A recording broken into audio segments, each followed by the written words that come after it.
This week on Quadriga, election in Italy, hearts or minds? As Italians vote this weekend, just one thing is clear. The country's next government will have a lot on its plate. Luigi Bersani and his center-left coalition are leading the polls. He's promised to continue the work started by Mario Monti, shoring up Italy's finances.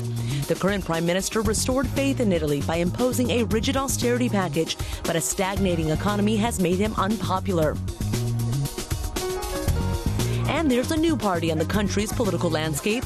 Polls show the populist anti-Euro five-star movement, led by comedian Beppe Grillo, could grab up to 20% of the vote. Finally, a never-say-die Italian political figure, Silvio Berlusconi, has emerged from the ashes. Which candidates will Italians entrust with the country's future? Your host this week, Ali Aslan. Hello and welcome to Quadriga. Italians are headed to the polls in a very crucial election, not just for the immediate future of Italy, but the Eurozone in general. So, who are the candidates? Who is most likely to win? And whom is the Eurozone voting for? Those questions and more we will address today together with my three guests.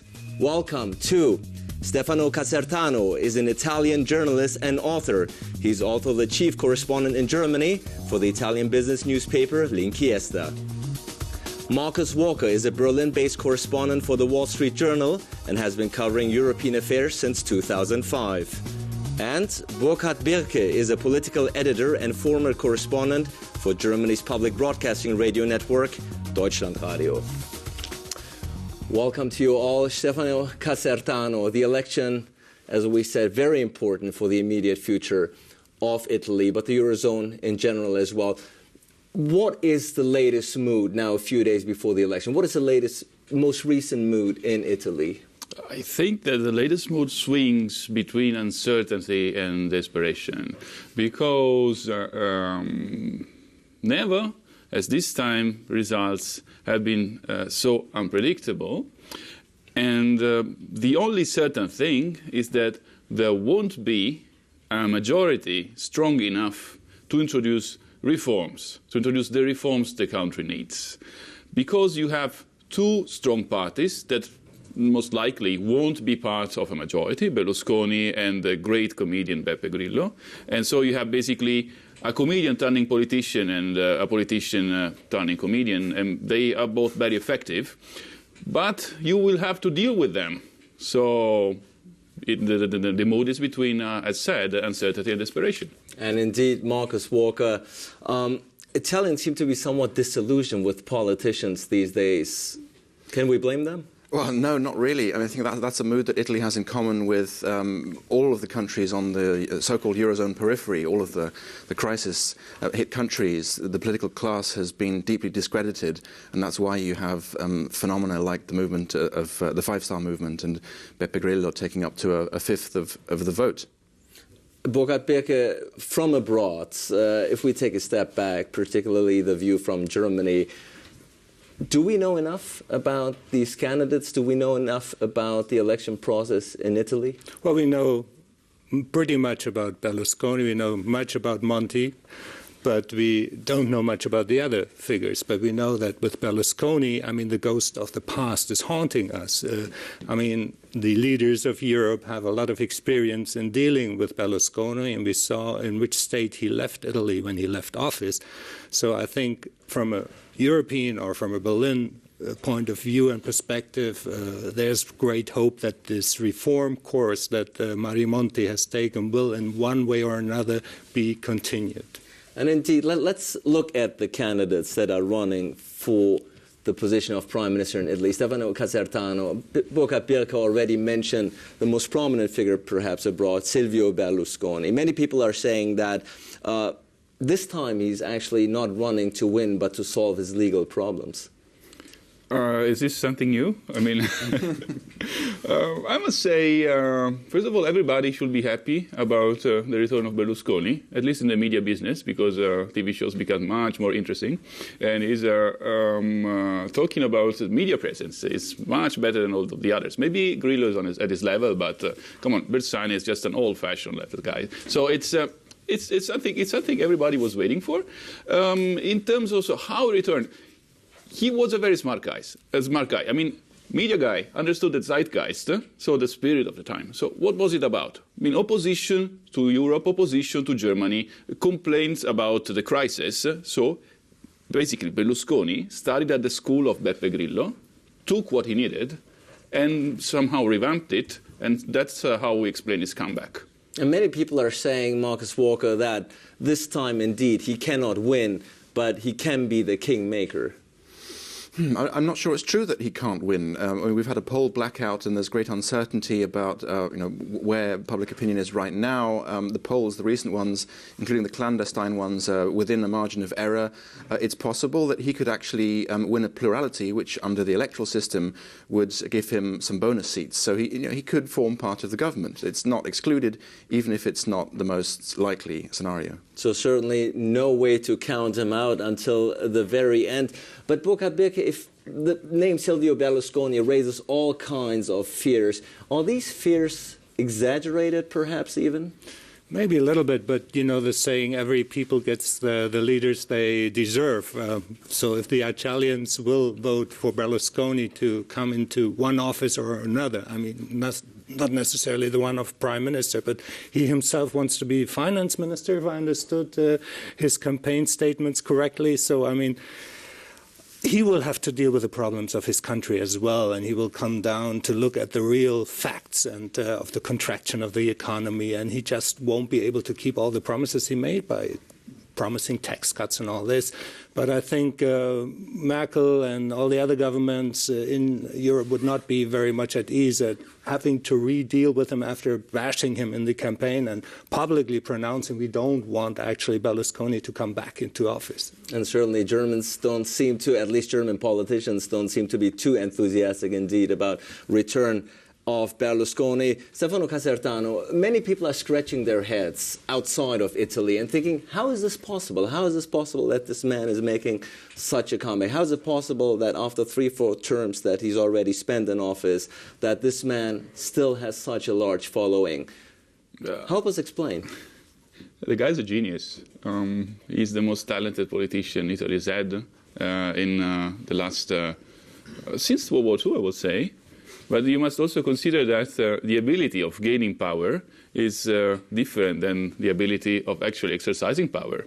So he's great at gaining power. He knows how to communicate. He knows what actually can attract people, and he just deploys this talent. And would you say that Italians are very vulnerable to his style of populism? I think that Berlusconi perfectly fits the communication need of Italians. Take great politicians, take great German politicians, take Angela Merkel, and try to put her in a political campaign in Italy. She wouldn't stand a chance. She's too perfect. She's too talented. Take somebody that makes more show. Beppe Grillo, come on, or Berlusconi. And what is the problem with Bersani that we have not mentioned so far? Because there is also most likely winner so far. But Bersani is too conservative. He's the guy you would invite to have dinner at your home. It's like, come on, it's too predictable. And let's talk about Luigi Bersani, as you said. Perhaps the most likely candidate to win this, to be the next prime minister. Very little is known about him, at least outside of Italy, Marcus Walker. Isn't it true? That is true, but he's a bit of a grey mouse, a party functionary. Probably the candidate with the least personality. Der Spiegel cruelly said that he's a politician who knows nothing about economics, whereas Monti is an economist who knows nothing about politics. And the two of them may well end up governing Italy together. But the problem that Bersani will face may well be managing a coalition that ranges from centrists, such as Monti, to leftists within his own group, such as the SEL party. And they probably will struggle to agree on any substantive economic reforms. And Mario Monti, someone whom we've in Europe and Germany come to know over the course of the past 13 months and perhaps even admire for his stances. His austerity measures, at the end of the day, Burkhard Birke, clearly are not as popular within Italy than they are outside. Well, actually, he made the Italians pay the bill for all the mistakes Berlusconi and his governments made before. But, I mean, to pass on this message is very, very difficult. And, of course, On the other hand, just look at Germany. Angela Merkel, actually, she collected all the benefits of the reforms the former government of the Social Democrats and the Greens did with the Hartz-IV reforms in Germany. So it's always this time lag, yeah? But even if Berlusconi might be re-elected, I think to save Italy and to save the euro and the Eurozone, I think he will have to implement some kind of reform. He can't just continue doing what he has been doing all these years. Mario Monti, Stefano Casertano, is often being credited, at least abroad, that he restored some sense of credibility of Italy abroad. Is that something that Italians take notice of? Is that something that they would reward? Or don't they care? That's a very good point, actually. At the beginning, there were very high expectations about Mr. Monti, and he was regarded as a sort of Italian de Gaulle, able to not only restore the credibility of the country, but also found the new republic, the third Italian republic, as de Gaulle founded the new French republic. What is the problem? The problem is that Monti, of course, is not de Gaulle. He doesn't have military behind him, of course. He didn't have a party behind him, and so on. So what happened? He was able only to hit where there were no corporation or no lobbies protecting people. So he just raised taxes. That's all he did. I must say, personally, I'm quite surprised when I hear this talk about Monti being a great reformer. He's been credible enough to convince Italians that they had to pay more taxes, and this is exactly what happened. Commercial taxes, commercial profits in Italy are taxed at 70%. Would you imagine this thing here or in the UK? I wouldn't. But now, what's the next step? Try to create a political base strong enough to convince Italians that they have to suffer even more to introduce reforms. Is Monti be able to do that? I mean, the last surveys before the blackout were saying that he was enjoying a 12% support. It's not quite enough. And taxes, indeed, the magic word, at least for Italian voters, perhaps in the upcoming election. Marcus Walker, many people indeed think the taxes are too high. Many Italians think that. And Berlusconi plays upon this, doesn't it? Yes, he does. And I think that there's an argument to be made that Monti went too far, that he raised taxes too much, that he cut too much. It should have been a more moderate pace. He pushed the economy into a deeper than necessary recession, but he probably had to do it to convince financial markets and the ECB that Italy's finances weren't going to run out of control. But the domestic political cost of this was very high, because he basically wrote Berlusconi's campaign message for him. And Berlusconi's tune now to repel and take back many of the taxes implemented by Monti. How realistic is that? Well, I think if Berlusconi were to win, there would probably be a pretty bad reaction in financial markets. Foreign investors would pull money out of Italy again. The interest rate on Italian government debt would go up again, and there would immediately be pressure on any government involving Berlusconi to say very clearly that they plan to run a very steady course on budget policy. And Burkhard Birke, the name has already been mentioned here today a few times, Beppe Grillo. There's a comedian running on a somewhat anti-European platform. What do you make of this? Well, it's sort of like the phenomenon we had with the pirates here, with the Piraten in Germany. I think it's all those voters that are frustrated with conventional politics, and he's appealing to them. He named only candidates that had nothing to do with politics before, and he himself, he didn't stand because he had a conviction, a legal conviction.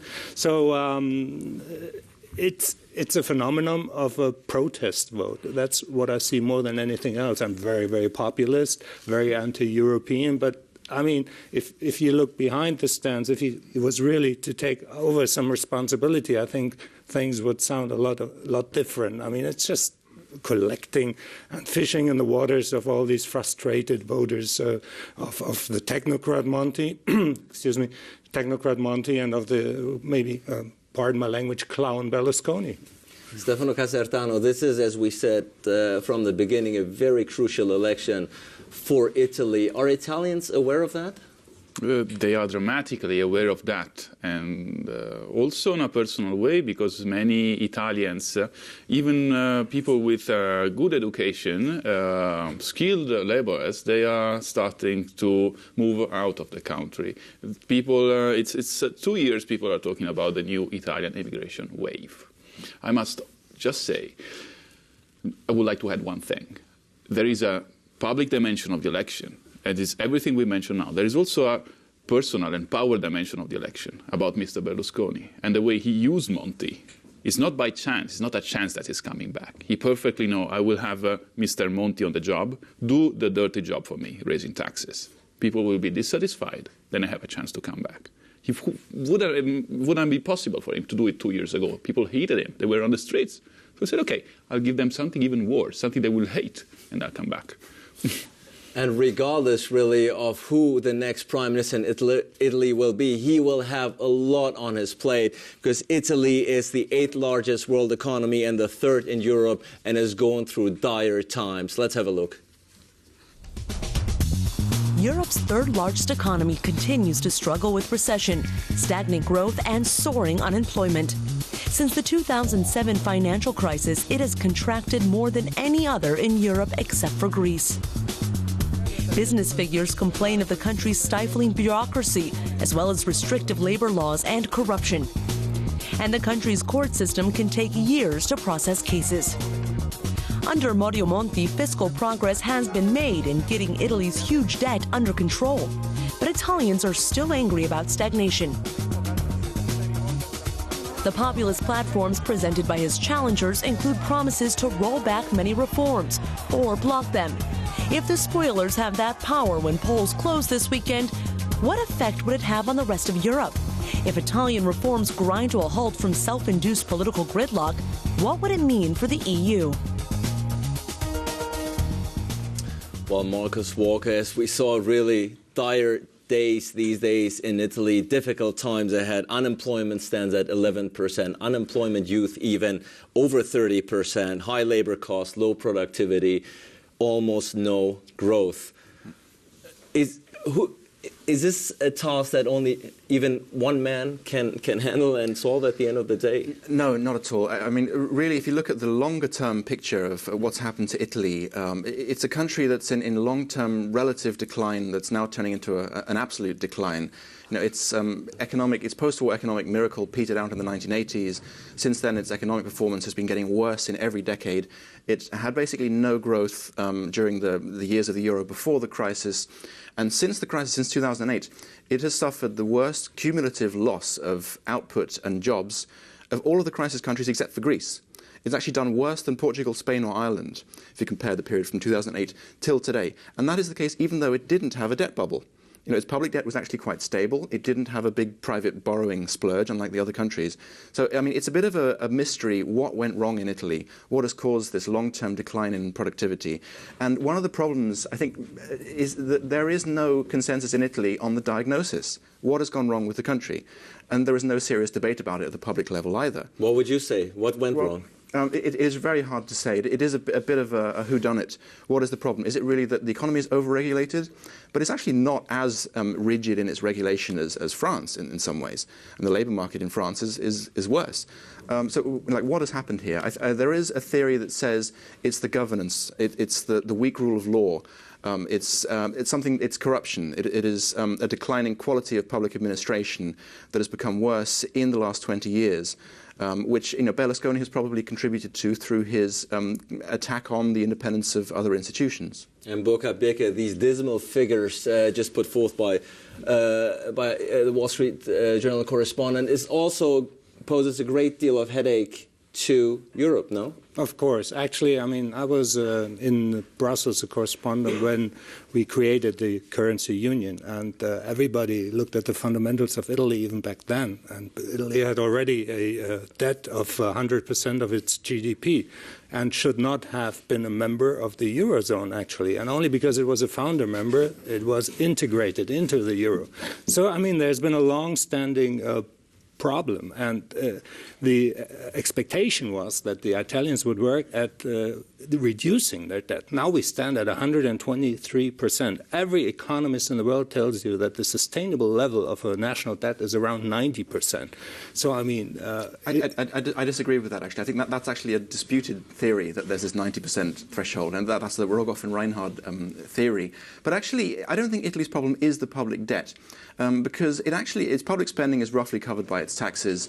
Its debt has been at 120% for decades now, roughly. I mean, it went down a bit, it went up a bit, but I think the problem is more the lack of growth in the real economy and a stagnant business sector that is being stifled by, it's not quite clear, perhaps it is just a really inefficient and corrupt public administration. Perhaps that's the root corruption of it. is a key word, and if you listen to what Berlusconi even said during the campaign, and I mean, almost defending the corruption that has been detected at Finmeccanica for this helicopter business with India, I mean, and then the next day saying, no, I didn't mean that, we have to, that all shows actually, I mean, maybe he pronounced something that's very deep in Italians' mind. I don't want to offend any of our Italian viewers or anybody in Italy, but there are societies where corruption is more openly or is more widespread than in others. I mean, in Germany we do have a lot of corruption as well. We had Siemens, and so I don't want to say we are the clean guys, we are the neat guys. No, but as you said, corruption, yes, is a problem. And you have all the mafia, you have all these problems in Italy that probably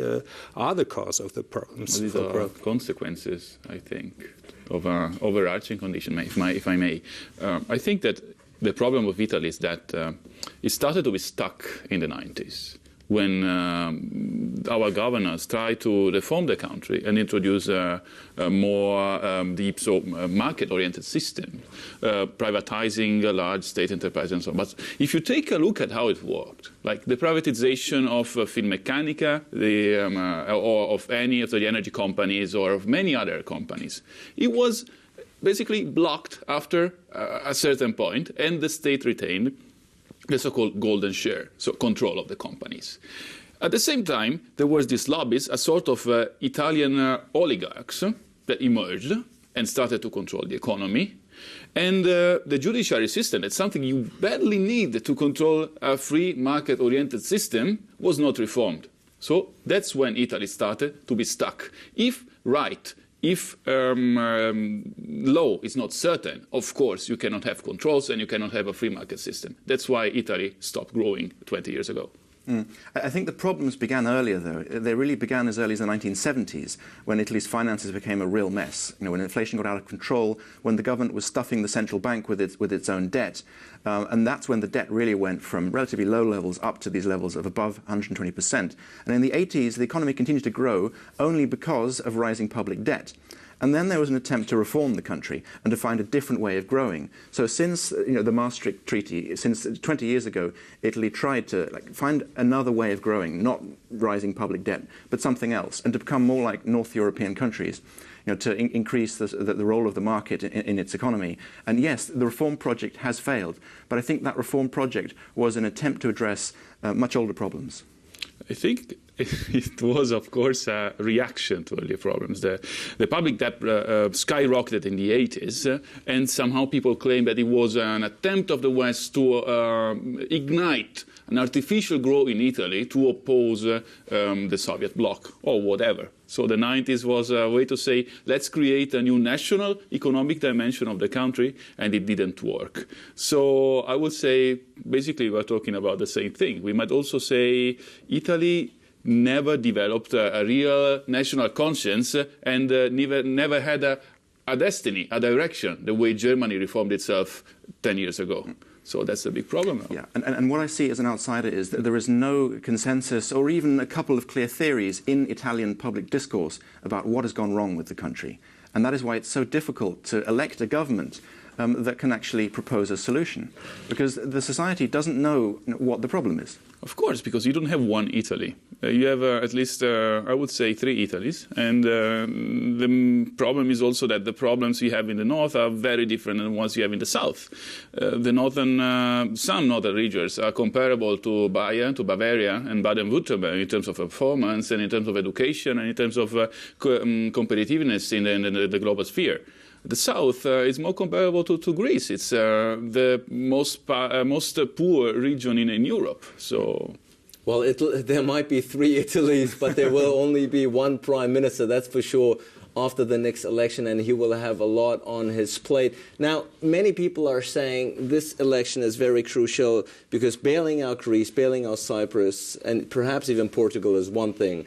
But Italy, it's too big to fail? It's a huge threat to the Eurozone. I mean, if they don't really continue with some kind of a reform and the markets start to speculate against Italy, well, I must say it's a pity that Italy is in that shape and that the speculation is against Italy. If you look at the fundamentals, if you look at what is there as national income and private income and so in Italy, there isn't actually a problem of money supply in the country. And if you compare it even to the States, I mean, their national new indebtedness every year is much lower than in the US, much lower than in the UK. So the fundamentals in Italy are not that bad. You just need a guy or a woman at the top who says, we're going to reform, we're going to give a direction, we're going to unite these three Italys we have in our country and give a clear course. But if the markets start to speculate against it, and they already started with Berlusconi's rise in the polls, I mean, the bonds are selling much more, they have to pay much more for the bonds. They're approaching 5%, I think, already again. So there's a clear signal that if Berlusconi goes in and if there's fear that the reform course is not going to be maintained in more or less a moderate way, there will be speculation by the markets, and that could be a huge threat to the Eurozone because the ESM is not going to be able to bail out Italy. No way. The ECB is the only actor that can protect Italy against capital flight.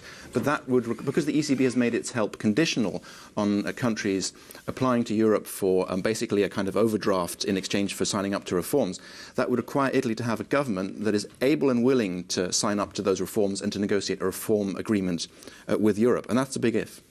And it's going to put Draghi in a very, very iffy position because he's Italian. He's the chief of the ECB. How is he going to react? I mean, it's a very difficult situation for him. Of course, you have the boards, you have to have the decisions taken by majority, et cetera, but still, he's going to be very much observed by the markets, by Germany, by all the Eurozone, what he's going to do, how he's going to react. Yeah, but I think that Draghi has made clear how the procedure works. You know, he set out a kind of a rule-based system. If you want help, you have to do this, this, and this.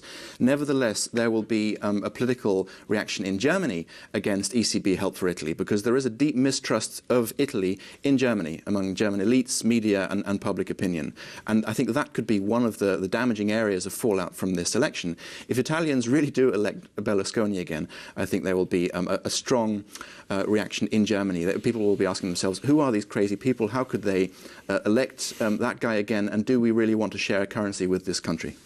I agree. That is a difficulty that's on the horizon and which is maybe not as much justified as it sounds. And many people, indeed, Stefano Casertano in Germany, many high-ranking politicians have more or less diplomatically already suggested that Italians should not vote for Berlusconi. Is this a rather counterproductive? I must disagree. They didn't do it diplomatically. They just said it. Don't vote for Berlusconi. And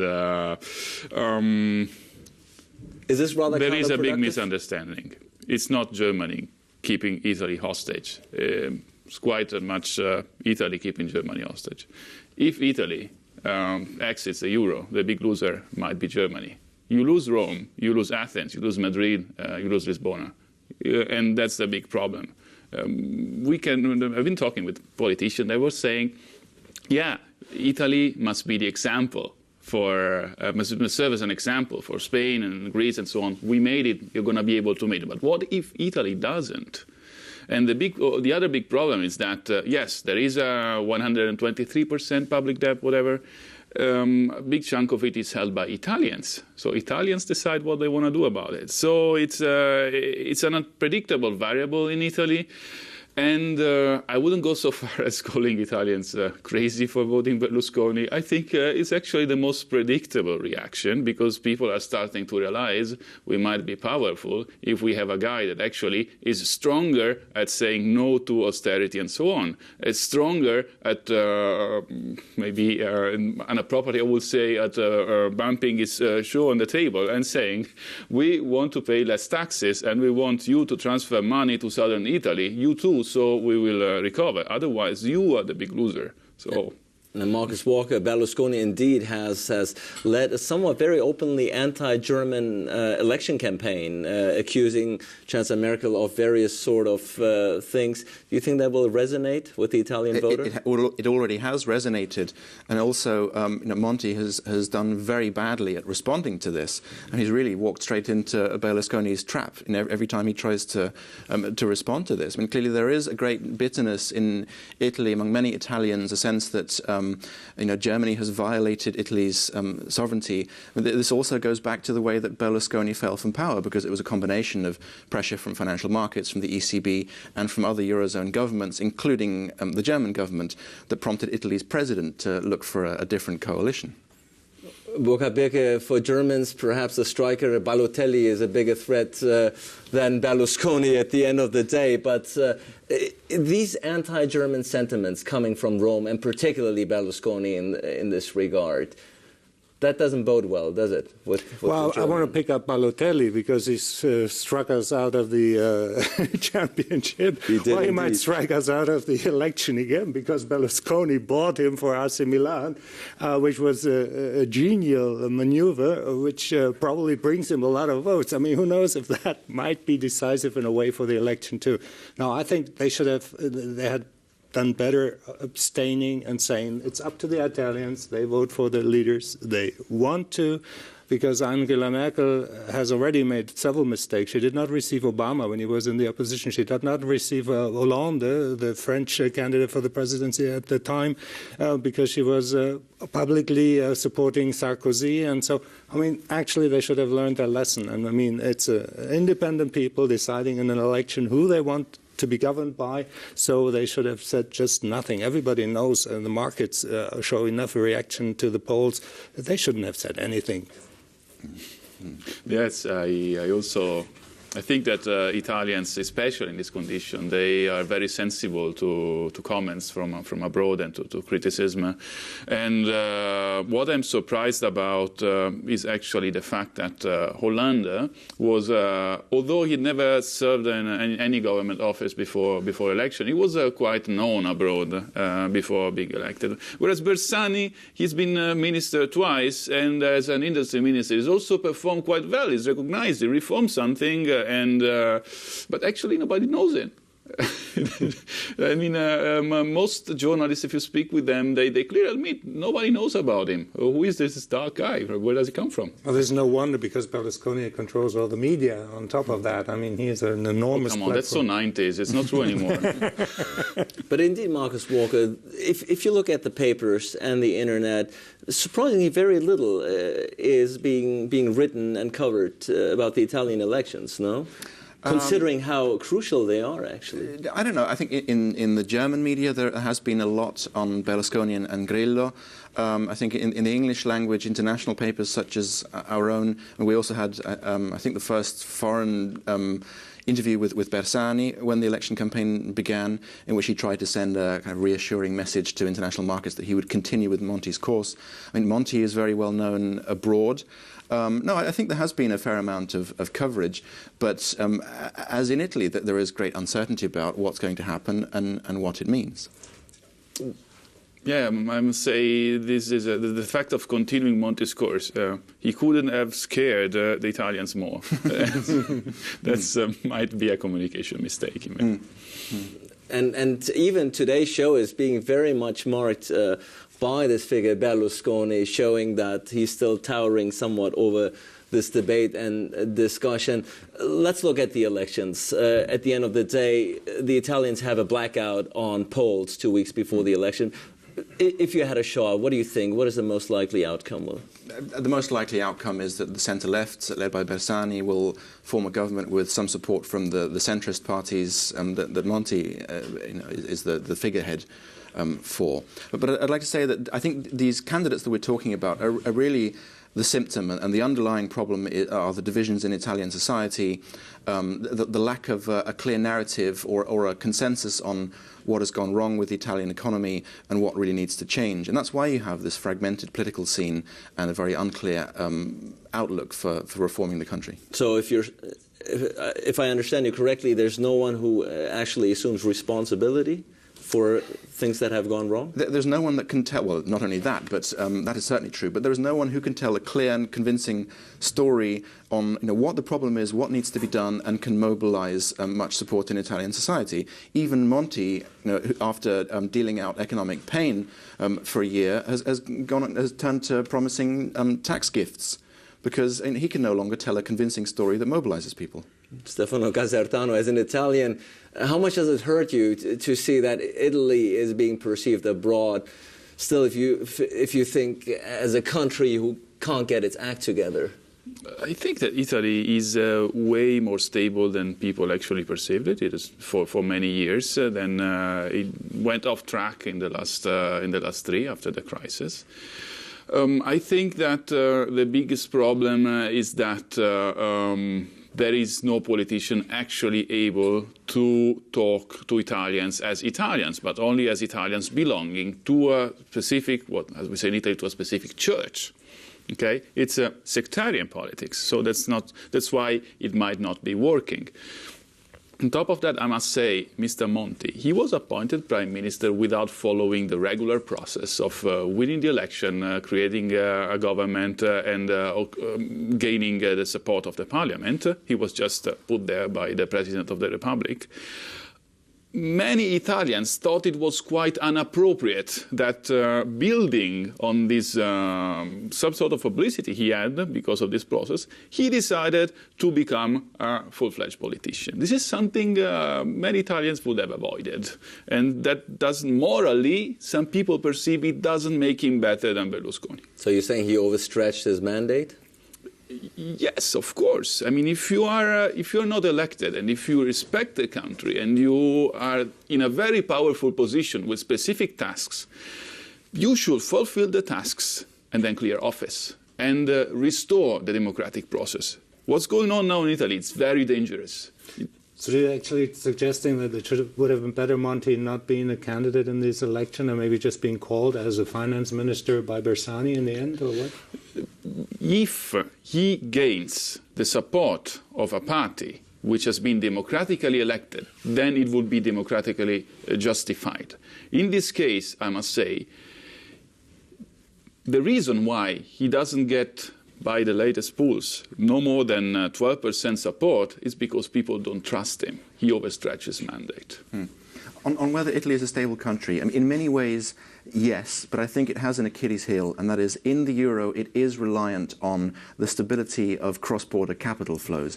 And if foreign investors start pulling their money out, for whatever reason, it could be not understanding the country, it could be misperception, but if there is capital flight, then Italy suddenly becomes very vulnerable. Not only is a collapse of Italian public debt and the public bond market possible, but this could also destroy the banking systems of France, Germany, and destroy the Eurozone. So I think it has one very strong vulnerability. Yeah, if they want to push the self-destruction button, destroying Italy would be the best strategy. Well, I mean, nobody wants to push that button. This is more of a self-fulfilling dynamic that nobody wants. If investors start pulling their money out because they think other investors will not continue lending to the Italian state, and that is the car crash that nearly happened in 2011. And again, there was a danger last summer before the ECB stepped in. So I think on the financing of the Italian state, there is a great vulnerability. I must say, there is a problem in perception between Italians and foreigners. So Italians perceive that somebody is maneuvering the Italian public debt by selling it when they don't like the political situation in Italy, whereas international markets mostly behave like the migration of the wildebeest, like the African gnu, and they react to signals they perceive. In this sense, I must say, before the crisis, the Italian politics has been pretty much stable, oriented with the US, economically aligned with Germany and partially with France. After that, like starting in the 2010s, something else happened. So getting rid of the alliance with Germany and probably with partially with the US to favor Russia, Libya, and something strange with France for the nuclear cooperation. So that's what happened, and that's was a political move that was not carried on together with financial reforms that led to the collapse, in my opinion. Well, I think Germany is so afraid of Berlusconi winning this election because then he would dictate the conditions for the salvation of Italy in the Eurozone, because I think there is no alternative. I mean, Italy cannot leave the Euro. We have to save Italy. But if you have a government with Bersani on the top, you will have a government that cooperates, that will reform, that will listen to Berlin, that will listen to Brussels. But if you have Berlusconi, you will have a government who says, no, I'm not going to do as you please, knowing that there is no alternative for the Eurozone of helping out, of bailing out Italy. Because, I mean, if Italy goes down the drain, the Euro is done. We're done with the Euro. So nobody can take this risk. And you said before that Germany's economy is depending a lot on Italy as well. I mean, we of course, and if the Euro goes down, I mean, Germany's economy is that would be a horror scenario. So, I mean, and then the big fear is that Berlusconi, the guy that everybody hates, will dictate the conditions under which Italy is going to be saved. You know, I think that the best thing Germany could do to favor Bersani in the election would be to have some high-ranking politician going on TV and says, we are looking forward to easing austerity measures on Italy. Then it's 5%, 6% more votes for the left in just overnight. Yeah, well, I mean, that would require German politicians to improve their whole understanding of the crisis, because the Eurozone crisis has been misdiagnosed in Germany as a crisis of public spending indiscipline, of wasteful spending by governments. This might have fit Greece, but it doesn't really fit the other countries. In fact, you know, Italy's crisis is really sui generis. It's really about the decline of productivity in the private sector. In other countries, it was a crisis of private sector debt. But in Germany, people still talk about this as a crisis of government waste. And that is why German politicians won't ease up on austerity, because they still think that greater fiscal discipline is the answer everywhere. I agree with your point. I must also say that there is a difference between what you say and what you actually do. And if a situation calls you to say something specific that then you might not do, then just say that.